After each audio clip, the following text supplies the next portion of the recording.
Like, for example, I can't believe I'm saying this, but you got to give the devil its due. Like the preceding political establishment from like the Bush to the Clinton wing, they at least understood like the importance of not breaking the taboo of normalizing relations with having like Arab countries normalize relations with Israel while not addressing the Palestinian issue.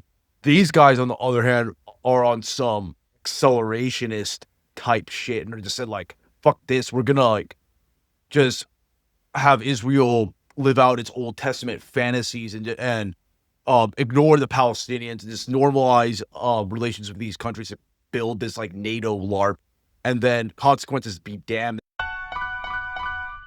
What's going on, guys? Welcome to another episode of Bro History. It's Henry Zamota, Danny Abdel-Jabbar, and our good friend Jose Nino of El Nino Speaks. You can check out his Substack. He's one of my go-to people I talk to whenever shit is going down in the geopolitical realm. He has an awesome podcast that I listen to every single day. I think he's one of the few people I trust as a source or just a commentator or journalist. Jose, what's going on, man? How are you? Oh, thank you again, guys, for having me on. And yeah, just kind of decompressing from just the insanity jumping off in the Middle East. I felt like the past day and a half or so, I finally got some rest. Yeah, I know, some man. reprieve.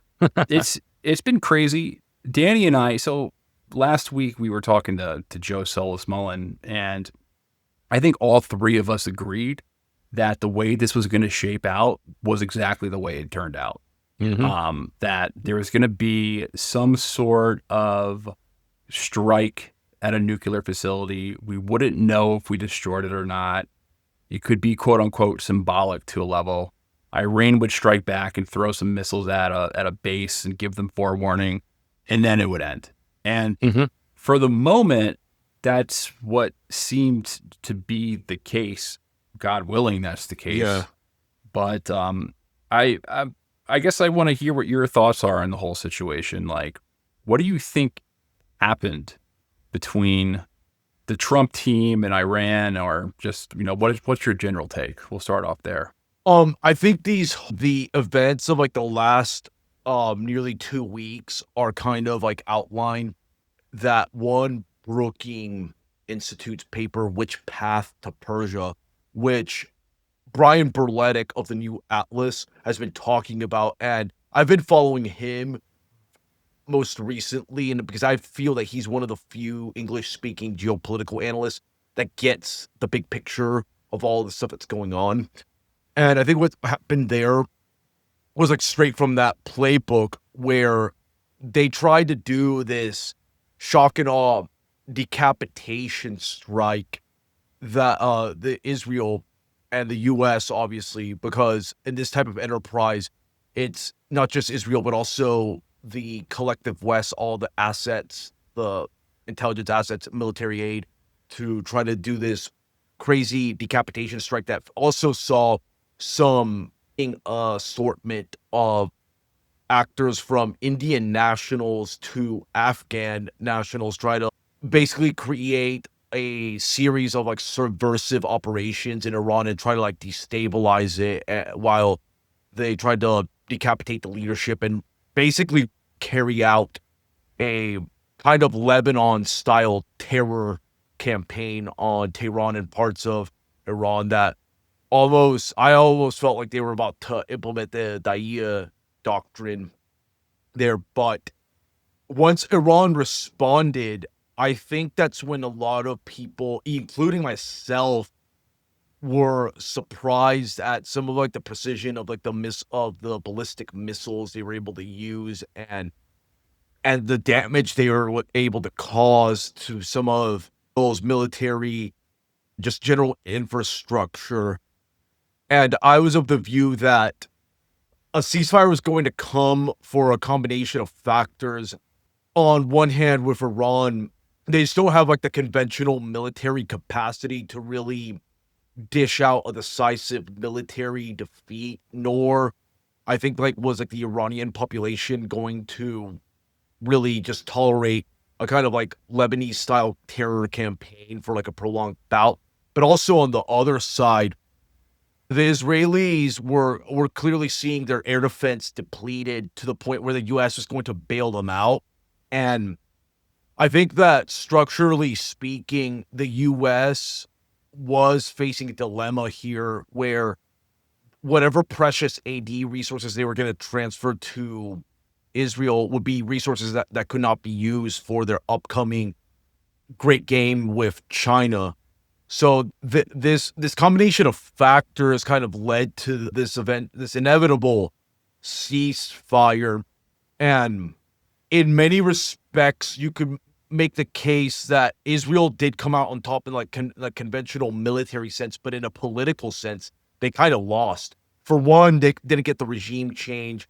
Another is that they really didn't fully destroy the Iran's nuclear capacity. And I'd also argue third most important, this is partly branding and also partly institutional. And I've been saying this since October 7th, that Israel is losing its unique value proposition as being the polity where Jewish people can be safe. I think that events of the last almost 2 years have kind of proven that wrong, where it has become very dangerous for Israel. And you can see that as well with the recent measure the Israeli government passed to prevent a bunch of people from fleeing the country. And this could have implications as well for the Jewish diaspora who may have second is about making an aliyah, a move to Israel, and even for some Israelis from like the tech sectors who may want to go elsewhere because they honestly are probably safer in London, Miami, New York, LA than Israel now in its current state. But those are just my general thoughts. Yeah, from a political factor, I mean, Israel seems to be in a state where they need to be in a constant state of crisis to legitimize to have a mandate. At the very least, Likud does, and more specifically, Netanyahu. Well, yeah, much more specifically. Specifically, but I think the state itself requires the state of emergency to remain legitimate in the world's eyes. And given this ceasefire, I mean, now we still have Gaza going down. They downgraded that conflict, so I don't know. What are they going to upgrade it again? Since they're not going to full blows with Iran. But it certainly seems that, I mean, I don't know what happens next. The Israeli political situation is certainly a mess right now. Yeah, completely. It has been a mess for a long time.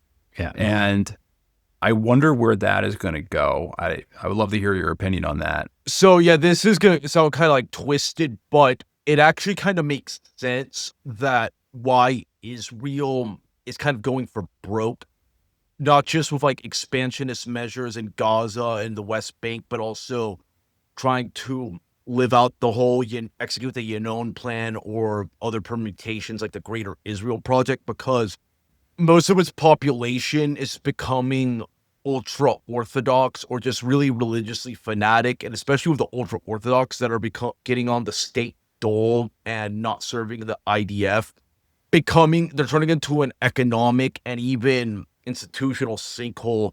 So one of the ways that a country like Israel can dissipate internal tensions, and you can trace this back to like the most primordial of states, it's just to engage in good old expansionism, just annex territory. And that's why I think in combination with Netanyahu's many political and corruption issues, why they're really getting aggressive. And I would say this is just like the next like escalated phase of aggression, because Israel has been fundamentally an expansionist state from the jump. But I think right now they're in a kind of like desperate situation, because when you factor in those internal issues and just the fact that the U.S. and its NATO satrapies are slowly but surely losing power in a multipolar world, Israel is just not going to have the same amount of leeway. They're going to be facing more credible challenges, and they're going to be also, their actions are going to be met with increased hostility in diplomatic circles. So they have to, they kind of have to act now, because time is definitely not on their side. Yeah, it's it. You have to wonder what's going to happen once Netanyahu leaves the political scene, because I mean, I don't know if he's going to be, because I think the next time they're going to be calling early elections, and I guess they're going to spin this as a victory. I don't know he most likely will win again, but like Likud in itself, it tells you how bad the situation is, because they've been prancing this guy out for over 20 years at this point, and they just don't have like anyone that can come off the Likud bench. Like the party is like completely his. Like no one can name another Israeli politician outside of Benjamin Netanyahu. You know his or at least Likud. Yeah, at least Likud. Did I say Israeli politician or Likud? Likud politician. You could name some of like the far right, extreme ones, but like, you know those people. Smotriches, because they're so bizarre that if you just like, they can't not come up in even like a New York Times article as being crazies. But once this guy's gone, like there's no one off the. He's already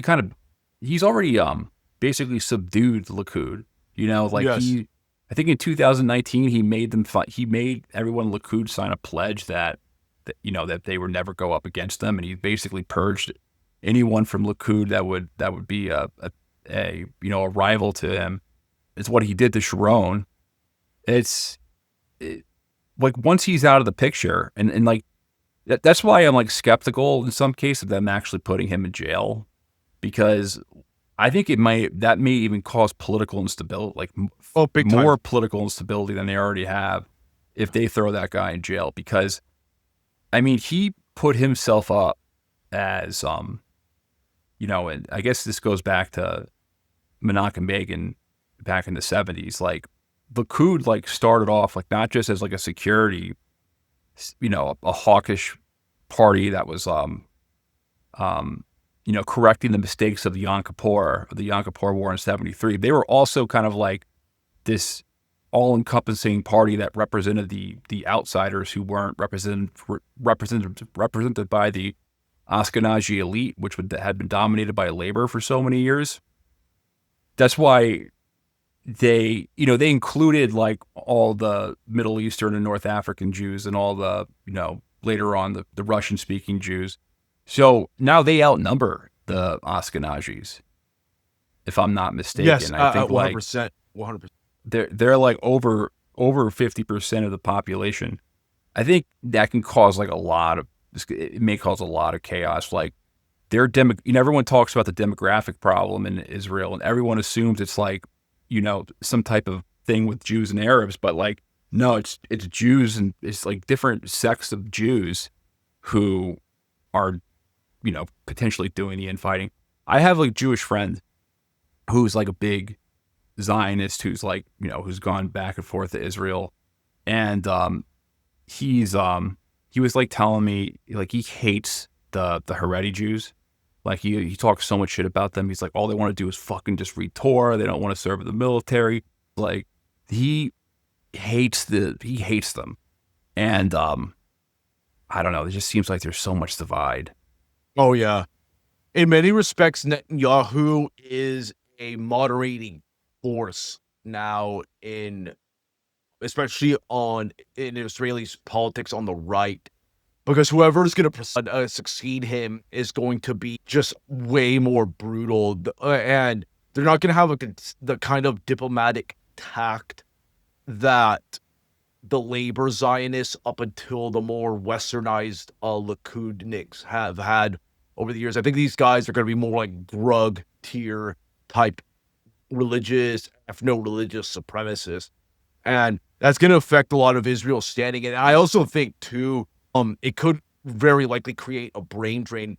In fact, guys like there's even old school neocons like Max Boot has said that the future of Israel does not look very bright as it becomes more religiously illiberal. And as Judaism, the type of Judaism that's really setting foot there is actually a much more Oriental type that is going to look a lot more Middle Eastern and also like retrograde in general. And that's why like there's going to be some type of clash. Like these conflicts that Israel's having in like Gaza, Lebanon, Iran, they're just giving like a temporary pause to a lot of these internal tensions. They're just going to boil over soon. There's just no way around it. And it definitely could be seeing the start of a breakdown of Israel itself. Well, where I think that could be the trigger is that Israel's been at war for 2 years at this point, or almost 2 years. Yeah.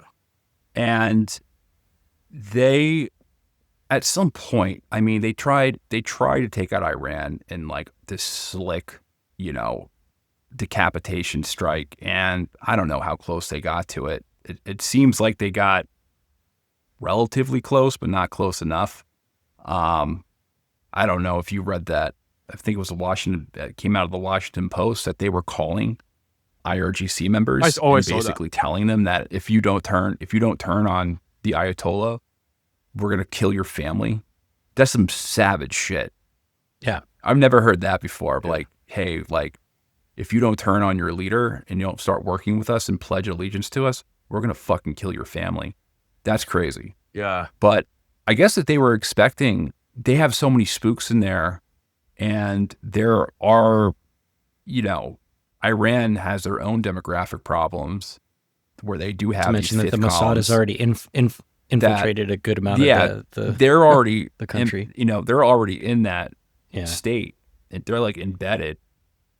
So, where was I going with this? Well, just to go back to my point. So, at some point, the war state, I don't think they're not going to be able to continue this indefinitely. And if they start making, like, let's just say if there's some Labor Party or like a more liberal party, or like it could be like a coalition party that's outside of Likud. I was just going to say, I'm not sure how much I agree with the idea that Netanyahu leaving, there's like a giant vacuum and nobody can fill in. I mean, think about people like there's going to be people who fill it. There's going to be people I think someone like Benny Gantz is probably the most likely to take that position. I mean, he's from the National Unity Party, pretty broadly centrist, so not totally alienating the growing demographic of far right Israelis, and he has a fairly good like public opinion. I think it's just as likely, in my opinion, that there's enough blowback from the warmongering that Netanyahu has been setting himself up for, that he does take a fall for it, and someone like Benny Gantz, who on occasion has at least finger wagged a little bit. I mean, as early as like a couple days ago, there's been like meetings and articles from places like Associated Press and shit talking about how people like Gantz are looking to oppose Netanyahu. Now, I don't know how true all of that is, but like it just seems like Netanyahu could be an easy patsy and an easy political route out, because otherwise the situation could be very untenable for Israel. I mean, they've definitely overextended themselves. They did attempt to cut the head off the snake, so to speak, for Iran, but in a protracted war, like they weren't going to win that, even with the United States' help. I mean, so it's just like a miscalculation, in my opinion. And I think it's probably more likely, from my perspective, that Netanyahu takes the fall for this. Yeah, we'll see what happens. I don't think he's up for. He has another year, I think, until that he'll be in power. So I don't know. I might be wrong about that, Jose. I don't know if you know when.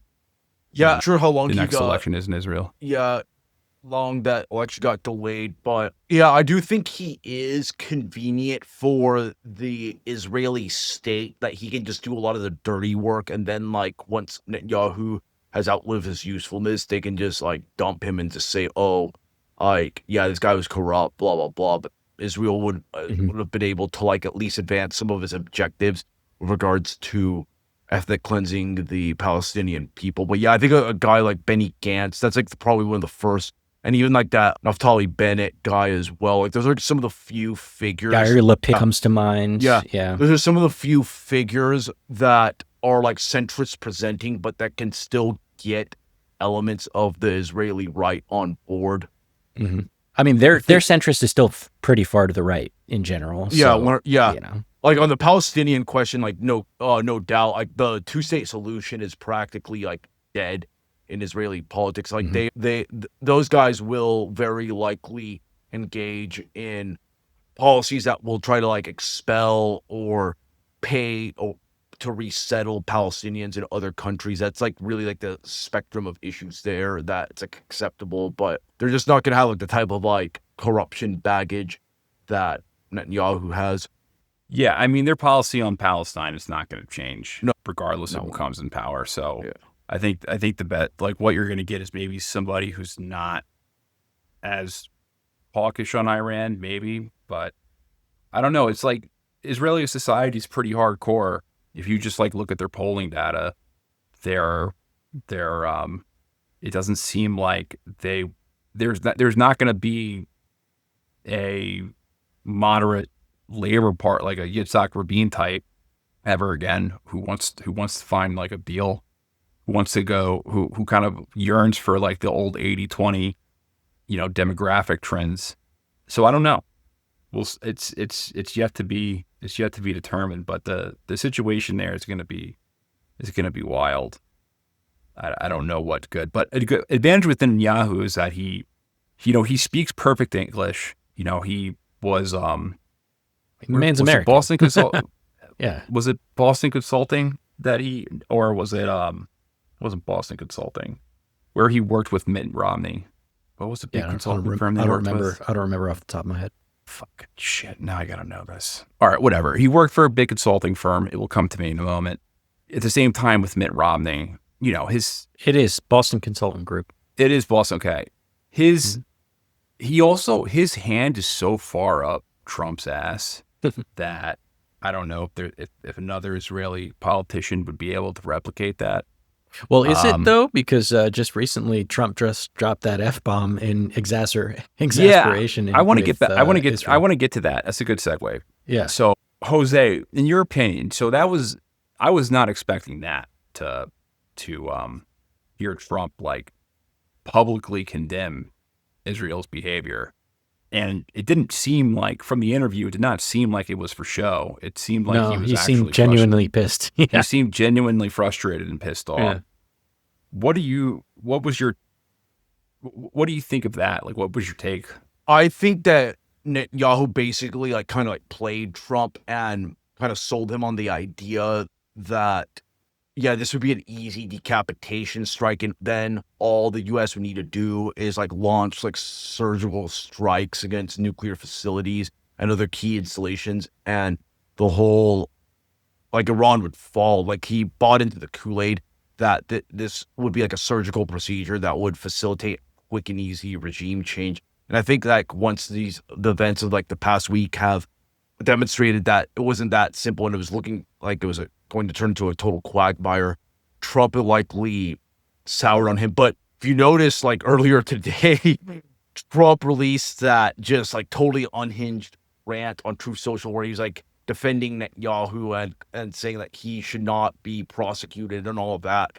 It kind of demonstrates that though, like for every time Trump will say something negative about Netanyahu or Israel, he always will go back to kind of like defending it in some shape or form.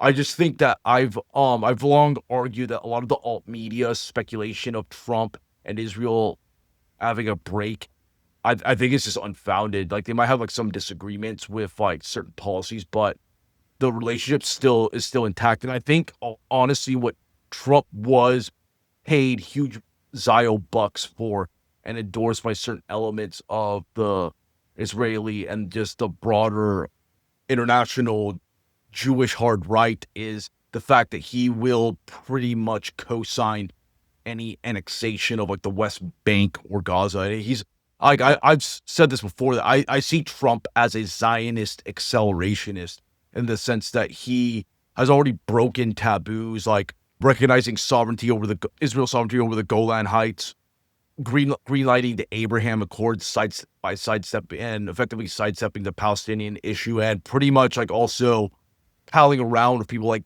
David Friedman, who is explicit about annexing the West Bank and all of that. And I just think that like the relationship remains very but I don't think that the conflict with Iran will ever like come into full fruition just because of like the geopolitical constraints the US has if it wants to like actually confront China. That's where also you have factors like the Pentagon coming in, because I think people forgot this too.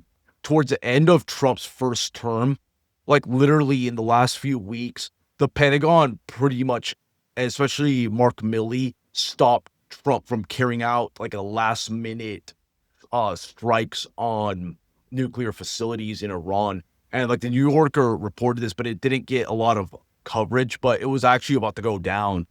Yeah. I think this relationship will be fine. I think that Israel will be up to some shenanigans though with Iran. This is like the first act. You could see as well the next steps taken to create the so-called Arab NATO that Trump was talking about in his first term, which is basically a balancing coalition against Iran and to a lesser extent Turkey. And yeah, that will likely happen. I think that they're going to figure out some type of like new pivot eventually, because this first act failed, but I just think they're going to continue to find some other ways to ensure that Israel's position remains pretty dominant in the Middle East. Well, the trend was. Oh, go ahead, Danny. I was just real quickly picking up on what you were saying about the U.S. I don't know. Well, I agree. I think that this isn't going to continue on any further than it already has. You're pointing out that, they have different aspirations, in particular going against China. And one of the things that I was reading recently is how not only were the Israelis running out of the interceptors, but if you recall, we also have strike groups in the area that are shooting down missiles, and we're running low on interceptors. So those things aren't cheap, and they're strategically important for us. And if we're basically blowing our load because, Israel has a warmonger that wants to, play box, so to speak, it's going to be very expensive. And then just how expensive that bombing run with the B-2s. I mean, each of those MOPs are like $500 million, and it's billion with a B. They dropped what, 12 to 14? That's like $6 to $7 billion in just bombs. Not even just all the logistics that were involved. I think it was over 100 aircraft. This is a very expensive run for the ROI sucks. So whether or not the Israeli American partnership remains intact or not is almost like irrelevant, because we're gonna get priced out of that relationship really quickly, I think. Yeah, I think there's like legitimate constraints, because I think there's a difference between to live out Israel's Old Testament fantasies of like expansionism and finding its like diplomatic measures with regards to like the Palestinians and like ambitions with regards to Palestinians. I think like when it comes to like trying to regime change Iran, they're going to face like really hard resource constraints. There's also Iran is eventually going to probably get stronger and cooperate more with the Shanghai cooperation nations and integrate more. So it's going to be a lot more difficult. Like the U.S. is going to prioritize its broader imperial ambitions over the so-called special relationship. And I mean, to your point as well about like the interceptors and all other military gear, it's pretty much an open secret in military community that the U.S. is having some military industrial problems, because people talk about like the U.S. is like general industrial base getting hollowed out. There's evidence of that happening too for military applications. So the realities of scarcity are going to discipline the U.S. in one way or the other. I agree. Yeah, I mean, so the trend was before October 7th. The trend was that the Israelis were going to be they were going to normalize relations with the Gulf states, and they were going to make a security pact, AKA an Arab NATO, and that was going to be a countermeasure towards mostly Iran and Turkey. Now, and that was primarily, and I think this is kind of like the common conception, is that the reason why Hamas did what they did Yes. was to throw a rock into the Abraham Accords to spoil that development. So, I mean, that was the way to secure Israel's security, and while leaving the U.S., while the U.S. could leave the Middle East. I don't know how long it's going to take for the Israelis to, because eventually the Arab states, the Gulf states, will be like, all right, enough is enough. as long as you no, I think eventually they'll go back to Israel's side. Like now they have to, they can't really make a deal with them because of the treatment of the Palestinians and the overall death toll and the expulsion and genocide. They can't publicly make a deal now, but in like a year or two, like 2 years, 3 years after the fact, I think they would if they could. Yeah. But now, given the current situation, like Iran was just too much. We were talking about it last week. Like, even if you change the regime in Iran, like, you're not going to get the Shah. Like, are you really thinking about I was texting you, like, when the Shah's son was, posting a video, like, I'll be speaking to the Iranian people soon. I will be with you soon. Dude, that guy would get lynched in Tehran. Yeah. Like, the monarchy is not something that people are yearning for.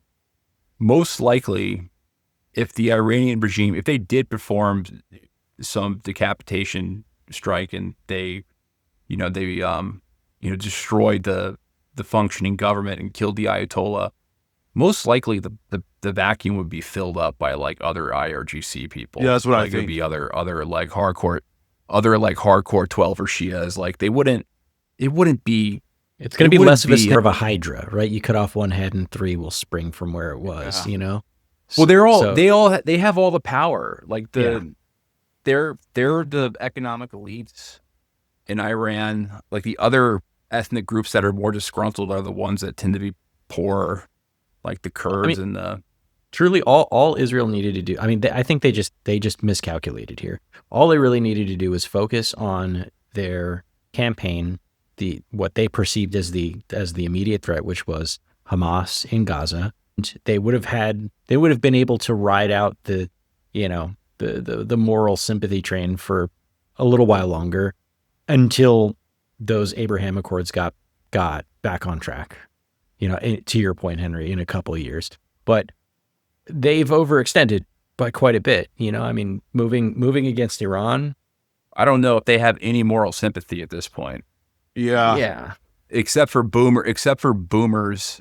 The only people who have moral sympathy for them are like, boomer, like probably more than half of the Republican Party in the U.S. If you polled them, I think it's still probably around 70%. Yeah, but sympathy and like functional like partnerships are two different things, right? Like people could be sympathetic to Israel and their cause, but also be like, I'm not interested in going to war with Iran. Because those same people that you're describing would say that exact thing. No, man. If you looked at polling, not really if you looked at Republican polling, a lot of Republicans supported Trump bombing the nuclear sites. Yeah. It was like 70. Would they support a protracted war that lasted longer than these 12 days?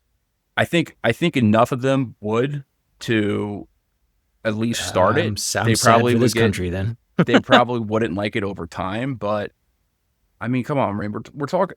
Most people like go on social media and they think that the Republican base is, represented by a bunch of like Candace Owens or something, who, have alternative viewpoints, or even on Tucker things, Carlson. But like most of them are, Mm-hmm. or Tucker Carlson. Most Republicans are like guys who watch too much. Are guys who watch too much TV, guys who watch too much Fox News. You're not. I think eventually it is going to change. Under 40. Yeah. Right now, it's not. Like under 40, but still majority of Republicans I think would support it at first. Yeah. Until, a bunch of soldiers died, then maybe that's when they would start I guess the U.S. is not even that dumb to put boots on the ground or put U.S. soldiers in a situation where they would get killed. And Iran has a lot. I mean, the estimates that I was reading was that they have enough like missiles to go for like the next 6 months, like go every day striking. Yeah, I read at something Israel like that as well. and other targets for the next 6 months. I feel that if this ceasefire didn't happen, if it really happened or not, I'm super confused about it. But if it didn't stop when it did, this would not last very long before we ran out of interceptors, before they decided that they want to touch one of our boats, before they decided they want to hit some more of our bases and some Americans died. And then you'd have people that would be incredibly pissed and want to go to direct conflict war with Iran. And then there would be an equal amount of people that'd be like totally over it. You know, it wouldn't have lasted very much longer. I don't think it would. Functionally speaking, it wouldn't. I think you're right. I think they were at a point, and that's why Trump was pissed, because at that point, before bombing the nuclear facilities, there was only one way that the conflict could go, and that was to escalate into something a lot more dangerous than it was. Because, like, you're right, Israel was running out of interceptors. I think I don't know what the exact time, the time frame they had, but it was like a week or so left of interceptors left before they had to get another, restock. If you look at pictures of Tel Aviv and Haifa, man, they obviously were hurting. Like, big time. There weren't that many. There were not. I don't know what the death count is total. It obviously wasn't as high as Iran's, but it was like relatively high for Israel's for what the Israelis are used to. Yeah, they don't tolerate they have bomb shelter. Yeah, that's one thing about Israel, is that their culture is that they're like willing to dish out like Old Testament justice and just engage in like the most heinous atrocities. Like the general public will tolerate that, but when they get punched in the face repeatedly and they start taking up casualties, that type of they don't really have like the stomach for that. And then you kind of saw that with some of like the Lebanese campaigns in the 1980s, that the dynamic started to take place where if there's a really protracted conflict, the Israeli public loses an appetite for it, especially if the casualties start to mount. And with regards like the missile stuff, like, I mean, Israel's a small country, so any type of like missile barrage followed up with like, say, like an axis of resistance drone swarm all over Israel could do insane amounts of damage to it. And like, Israel doesn't have much strategic depth, so like on the escalatory ladder, there's a really good chance they would have probably have used like a tactical nuke in the worst like case scenario. Yeah, definitely. But again, Tehran's a really big place, right? Just like the city and the province of Tehran is really large. Yes, Israel has upwards of 90 nukes, but I don't think they're going to drop all 90. Like they're not going to completely. Yeah, it's not really that, worth it. It's not like it's not. No, and I don't think like you're going to break the taboo for that type of situation for basically it was a war of choice, like for them, like right. Yeah, they started it. Yeah, you're not going to break the nuclear taboo for that. I mean, those nukes are for if every country in the Middle East decides they want to turn invade on them and invade them. Exactly. And then, they're at the gates of Tehran. They're not. And that's the reason why Egypt and Lebanon and Syria and the others haven't invaded, since the 70s. Because they have the bomb now. Yeah. I mean, it was gonna escalate.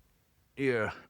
Yeah, I wanted to touch on the whole regime change thing as well with Iran. I don't think like even if they got like a successful decapitation, you very likely would have had like probably a more hardliner or a type of politician that would go more like the BRICS SEO route, because Pezeshkian himself is quite moderate. He was already doing a kind of rapprochement with like the Europeans and even the Turks, and was also warming up relations with the Indians. And they weren't really, for example, like the Iranians did not opt for a mutual defense pact with Russia. Like it was like revealed like about a week ago that they did not want to enter like a actual defense pact. But if like they decapitate a lot of its leadership, you would probably add more hardliners that may actually even go the North Korea route too, of getting like a nuclear weapon. Like you don't really know about this, and a lot of so-called liberals in Iran, they're not like hawkish in the sense that they want to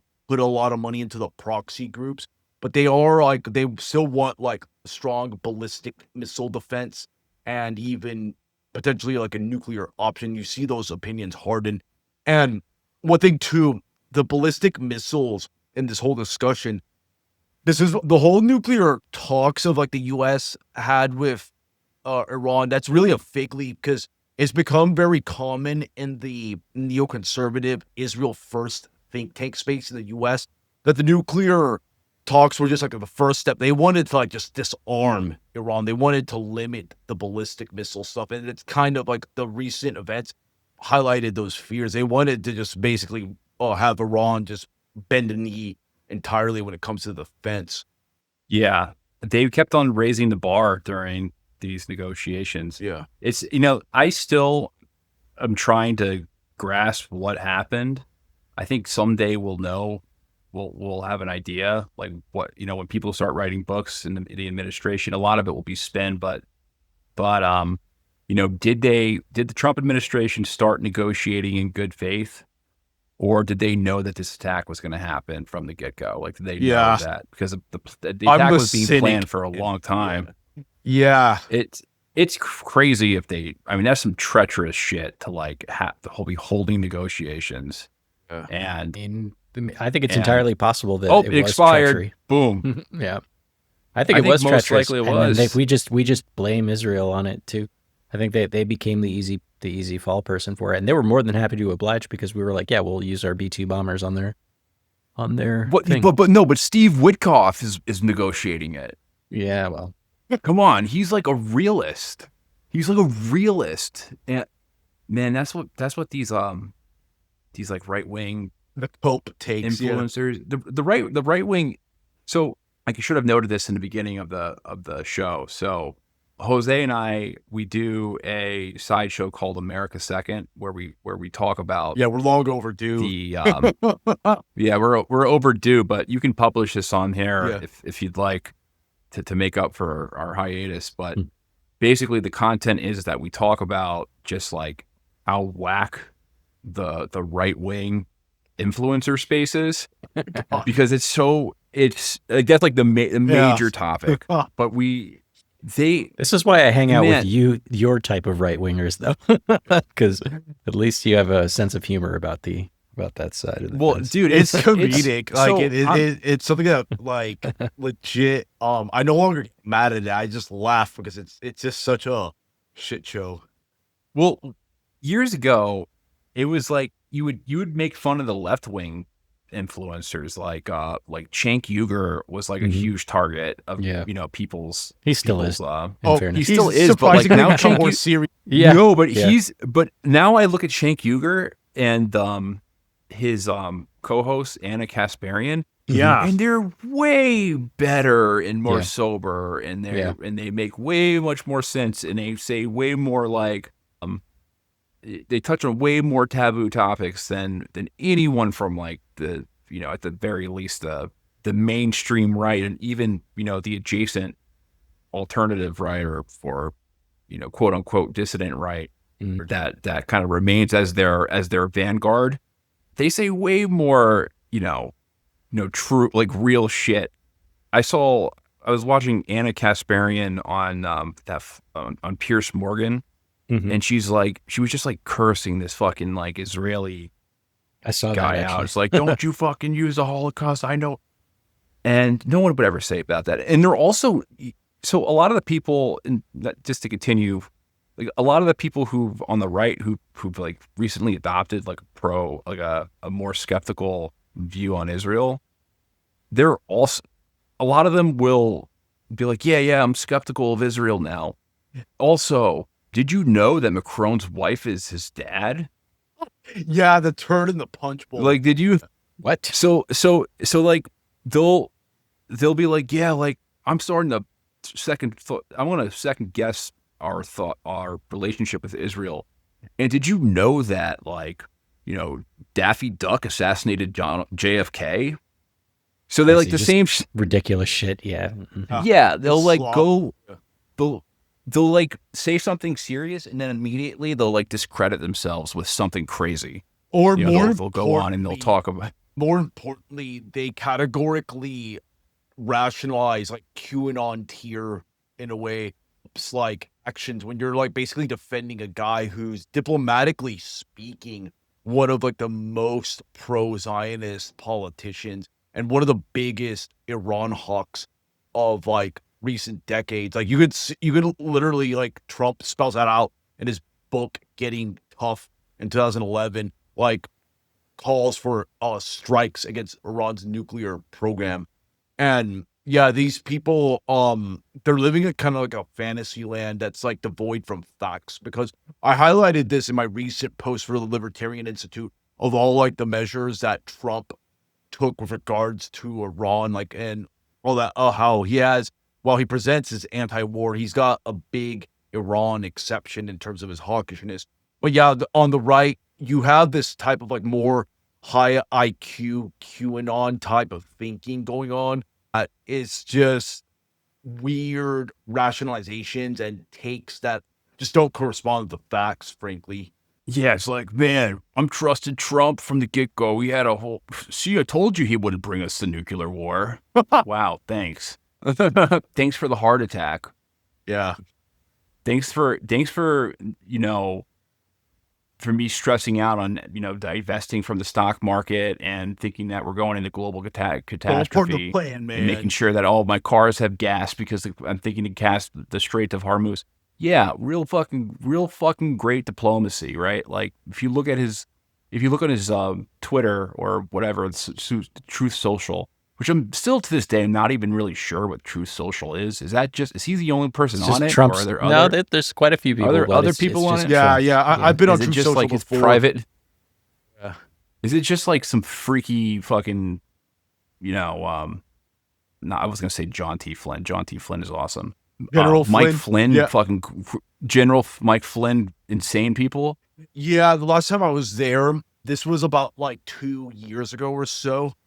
It has like a lot of QAnon slop and just MAGA worship. And like Trump is just also like his posts on Truth Social are like an unhinged ex-girlfriend like wall text now. That's like his posting MO now. Mhm. Yeah, Thanks for the attention on this matter. They're wild. It's Oh, it's a cult. His old posts were funny. Like when like his old shit that he used to write on Twitter was at least there was like humor behind it. Now it's just it's like The spite. it's like some spiteful crazy ex-girlfriend who has lost their mind. Sometimes I get it's almost like wild senile like stuff too. Like Yeah, it seems like he's definitely, he's what is he, 79 now? Yeah. He's turning 8. Did he turn 80 yet? No, Also, 79. Mhm. so also, another thing with him is that, he listens to, I think he really just listens to the people that like are nice to him. Yeah. And how to like, yeah. be his friend and are like somewhat influential. For the past couple of months, the people that he's been talking to and interacting with have been people like Mark Levine. Lord have mercy. Hey, Mr. Trump, you're the best president for Israel ever. I just want to let you know, you're so great. And let me tell you about the Ayatollah. He's crazy. He's totally crazy. You'll be a hero. You'll be a hero of Israel. You'll be a hero of the United States. You need to do something. Like, this guy fucking screaming in your face about taking down the Ayatollah over and over again. I don't know. He probably has a lot of that. But going back to Witkoff, like everyone was saying, yeah, this guy is like just some, he's basically like just like this business diplomat. All he cares about is like getting things done and just serving Trump's interest. And I'm like, nah, it doesn't really seem that way. He seems like he's probably a maximalist Zionist based off like his entire history. I get Kushner vibes from this guy too. From like Jared Kushner in the first term. He's just like another of these like well-connected, really greasy, like Zionist Jews that are very hardcore. They're not like your typical like neoconservative think tank type. They're like almost I get the vibe that they're like kind of like this like Russian mafia adjacent types and Chabad Lubavitch types that are just they don't have like diplomatic like tact or nuance of these affairs. Like for example, I can't believe I'm saying this, but you got to give the devil its due. Like the preceding political establishment from like the Bush to the Clinton wing, they at least understood like the importance of not breaking the taboo of normalizing relations with having like Arab countries normalize relations with Israel while not addressing the Palestinian issue. These guys, on the other hand, are on some accelerationist type shit, and they're just said like, "Fuck this, we're gonna like just have Israel live out its Old Testament fantasies and ignore the Palestinians and just normalize relations with these countries and build this like NATO LARP, and then consequences be damned, and then you get October 7th. That's the thing when you have people like Kushner and Witkoff in the mix. Yeah, it's. I think that's the best way to describe him. He seems like just like a mobster. You know, he's Trump's golf buddy. Yeah, He gives those greasy vibes. The old neoconservatives, as bad as they were, at least like this guy doesn't seem like he's read books and written things. I can't believe, and it's funny that you're praising like at least the neoconservatives back in my day, like Richard Pearl. He was an educated man at the very least, you know. Yeah.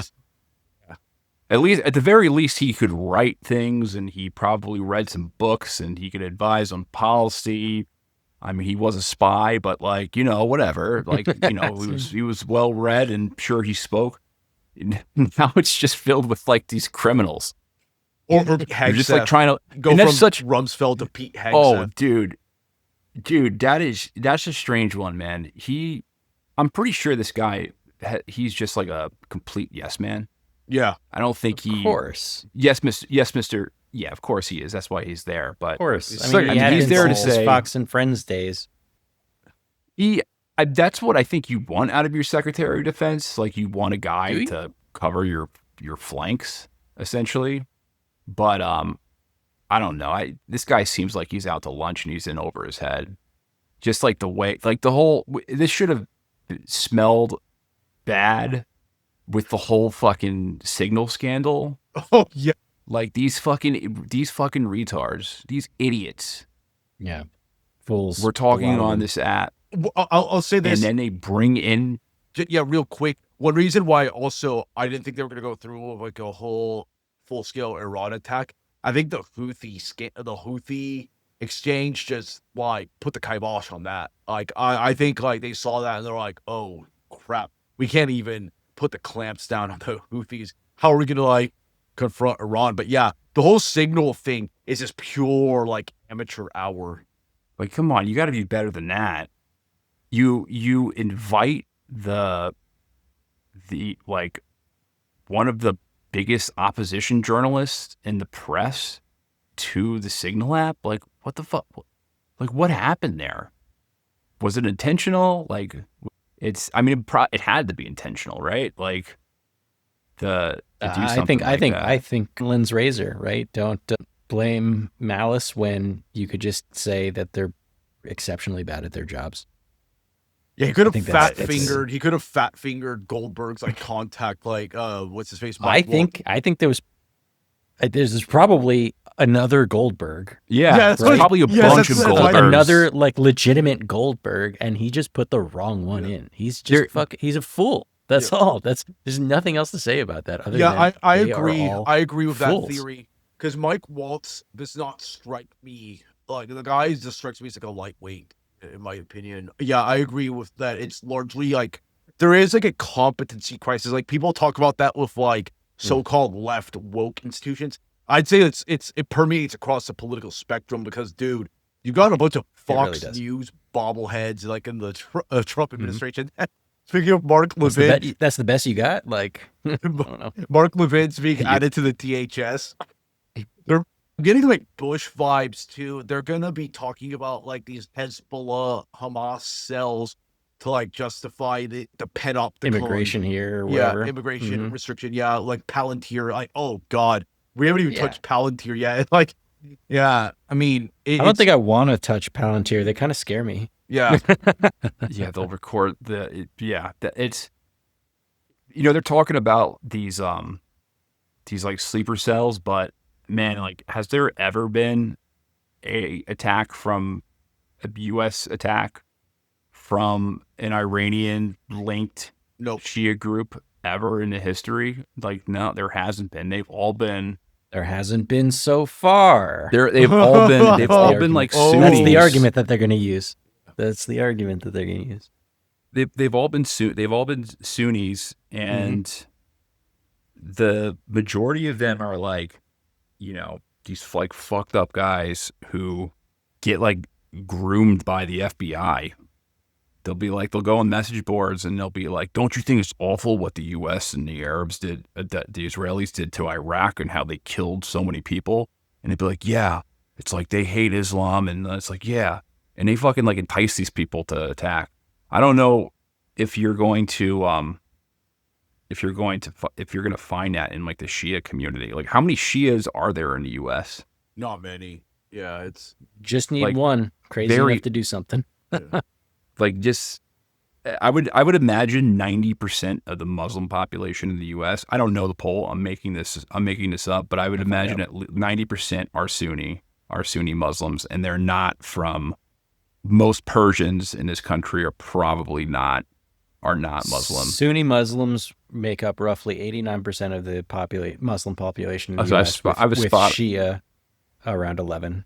Mm-hmm. Yeah, so I was spot on with that assessment. But like, they historically don't do that sort of thing. Like, that's way more of like a Wahhabi as a takfiri action Salafist. to do like like that's takfiri to do like terrorist shit. Like, I'm not saying they can't be like brutal to their enemies, but that just doesn't fit the description. So I don't know what they're going to be looking for. I know we've talked about this before, Jose, that there's like there are links in Latin America between Hezbollah and like certain, I guess people who immigrated to Latin America during the Lebanese war. Yeah, I think, well, the only Hezbollah linked attacks that I could recall are the ones, and Iran linked attacks were the ones in Argentina, with some of those like Jewish community centers. And I mean, Buenos Aires is one of like the more important cities for world Jewry, and they have like a fanatically pro-Zionist government with that total clown Javier Milei. Like, the guy he's like cartoonishly pro-Zionist. And I mean, if there's any place where things could kick off, it might be like actually there. And I've been to Argentina several times. I've interacted with a good deal of like people on the right wing and libertarian spectrum there that are really Zionist, and those guys are just completely like wackos. But yeah, I just don't really see it at all, because that's not really the MO of Hezbollah, because they're mostly going after tend to go after military assets, to be honest. And I don't think they're gonna really be doing any of that. I mean, Hezbollah right now is just regrouping because of like the situation in Lebanon, and after also the blows they got dealt with by Israel. Like, I think that's the last thing they'd be doing, in my opinion. Yeah. It's just going back to Milei, man. You ever see like a video of him interacting with like another world leader? The other world leader is always like, "Get this fucking guy." Like, they're smiling and they have this look. It's like, "Get this fucking guy away from me." Yeah. Like, "Get this freak away from me right now." Yeah. Yeah, he's fucking odd, man. Yeah. One of the weirdest. Yeah, I mean, that's that level of like right wing populism across like every country. They're very similar. Yeah. They're built from the same cloth, like from Argentina to the Netherlands. Yes. Who's the guy they have there? The Here, well, freaky guy. Yeah, that guy's so weird. Yeah, I've written about this, about like so-called populism, like the European populist right, for all intents and purposes. A good deal of people there are like pretty much like Israeli assets. There's been like pretty solid connections with them, especially like guys like Yoram Hazony with the National Conservative Movement in the U.S. They've really intensified that. Now, like most of the populist right parties in Europe are very pro-Zionist and just philo-Semitic to a ridiculous degree. For example, like in Spain is one of like the most anti-Zionist countries that even like under Franco rule, they never recognized Israel whatsoever. But now that you've got like that Vox party, which for all intents and purposes is practically like a Mossad cutout that's very pro-Zionist to the bone. And yeah, they're really propping that up. And also, and also with like India, the Hindutva movement is another example of these influence operations. I've written about Hindutva, and also with the dissemination of evangelical Christianity in the global south from countries like Guatemala to Nigeria and Kenya. You're seeing similar dynamics take place where these countries are becoming like more pro-Zionist, and they're tapping into those demographics there. Yeah, I mean, in the case of Europe, there are very real problems, and they're able to attach that. Yeah. They're able to basically Counter-jihad. like sell people, on the counter jihad, and then what they do is they upsell Zionism with it. Yeah, And it's people are really like that's really like the main product. They channel a lot of they're able to tap into the kind of white grievance politics and just the politics of a population that feels like it's being dispossessed by mass migration, and they take all that energy to just support Israel to the hilt. And nothing gets done with regards to like pragmatic immigration reform. Yeah, I don't have that much hope for the political situation in Europe, but No. honestly, I don't really care that much. I don't really care too much about. I don't want.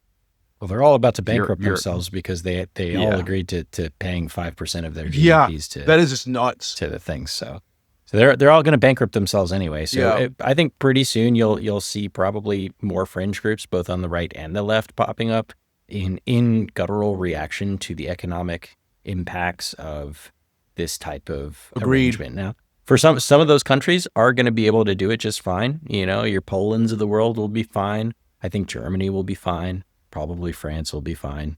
But the others? It's going to be interesting to see if there's more on the other side. What happens with the more so populist left, because Zorhan Mamdani just won. Is going to be mayor Yeah, of I'm New interested in York. that. Yeah. Oh, he's just the Democratic nominee. He still has to win the election, right? Yeah, Curtis Leva is going to destroy him, right? I don't know, man. Curtis Leva, who We'll see how much walks Islamophobia walks around exists in walks New York around the still. ghetto with a red beret and goes to people's like, "Hey man, you got to get off the street. Come join the Guardian Angels." That's going to go super far. I mean, he's been doing that for like 50 years. To his credit, Curtis Leva, the mob tried to kill him. Yeah, he was shot like 10 times. Jeez. For his act. I don't know what the full story is behind it, but I mean, someone was pissed off at him enough to shoot him like 50 Cent style, like 9-10 times. But yeah, I mean, that's obviously there's 0% chance of a Republican being elected in New York. So it's going to be interesting to watch if similar candidates pop up like this in these major cities. And this guy was I think he supported BDS at one time. Yeah, he's also a rapper. Yeah, that's an interesting Yeah. thing. Yeah. Mhm. Yeah, one country that has interested me lately too is actually Spain, because they've taken one of like the most pro-Palestinian stances of the EU, and they actually oppose the 5% spending deal with NATO. And Pedro Sanchez has said like, yeah, Poland is justified in increasing its defense spending, but we're not seeing the Russians crossing over the Pyrenees anytime soon. And they've also been like boosting ties with China. And I think that could be a harbinger of some countries kind of breaking away from that kind of consensus, especially if things start breaking down. Because I'm of the view that I actually agree with Danny that the fringe parties in Europe may become a thing in a situation where these countries in Europe start collapsing, and also like if it's like concurrent with the US losing influence, because a lot of in my opinion, a lot of the constrained type of political discourse there is largely due to US influence, to be honest. I recorded with this one Italian guy the other day about this, how most of the political parties there are like practically have to get like the green light from like the US State Department, or else they're just not gonna like let them like run, or they'll try to capsize the parties. Like that's why like a lot of the populist parties that have come to power in like Italy are very establishment like. But it'll be interesting to see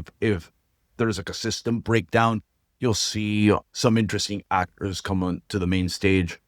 Yeah, because when I talk to Europeans, man, they're like politically engaged Europeans. They tend to be more radical than people from the States, at least like on average.